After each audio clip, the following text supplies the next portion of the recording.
আমরা একটা ইমেল নিচ্ছি। আইরিন ইমেলটি পাঠিয়েছেন।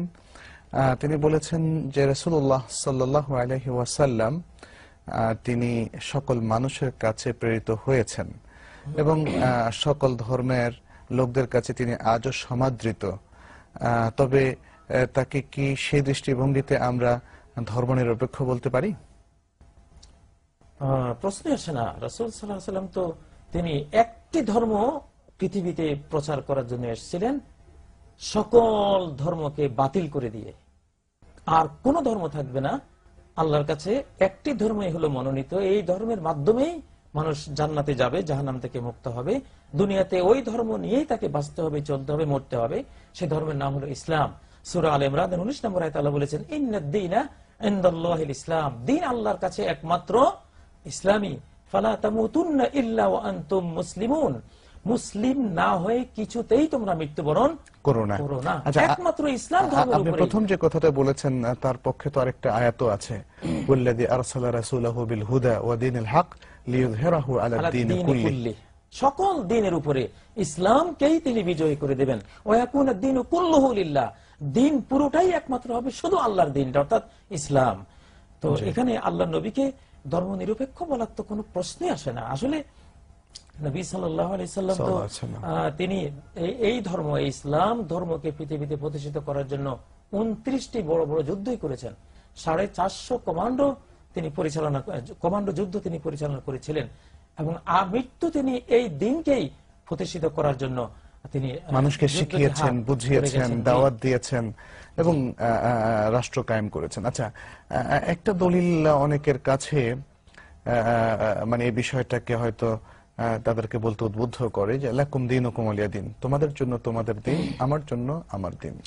এটা তো ধর্মনিরপেক্ষতাবাদের বিরুদ্ধে সবচেয়ে বড় সূরা হলো এটা, যে যখন মক্কার কুরাইশরা বলছিল আপনি এক বছর আমাদের দেবদেবীর পূজা করেন, আরেক বছর আমরা আপনার আল্লাহর ইবাদত করব, তখনই আয়াত নাযিল হলো যে অসম্ভব, লা আ'বুদু মা তা'বুদুন, তোমরা যেসব দেবদেবীর ইবাদত করো, যা কিছুর ইবাদত করো, আমি এগুলোর ইবাদত করি না, করব না। ওয়ালা আনতুম আ'বিদুনা মা আ'বুদ, আমি যেটার ইবাদত করি তোমরাও সেটার ইবাদত করবে না। এইভাবে বলতে বলতে শেষ পর্যন্ত বললেন লাকুম দীনুকুম ওয়ালিয়া দীন, তোমাদের একটা ধর্ম আছে, পৌত্তলিকতার ধর্ম, এইটা তোমাদের, এটা নিয়ে তোমরা থাকো। ওয়ালিয়া দীন, আমার একটা ধর্ম আছে, একত্ববাদ, একত্ববাদের ধর্ম ইসলাম ধর্ম, আমি আমার ইসলাম ধর্ম নিয়ে থাকবো। আমি আমার ধর্ম কখনো ত্যাগ করব না। আমার ধর্ম থেকে কিছু নেব, তোমাদের ধর্ম থেকে কিছু নেব। এক বছর আমার ধর্ম পালন করবো সকলে মিলে, আরেক বছর তোমাদের ধর্ম আমরা সবাই সকলে মিলে পালন করবো, পশ্চিমকালেও এটা হবে না। ধর্ম তোমাদেরটা তোমাদের, আমারটা আমার, এখানে কোনো আপসফা নেই।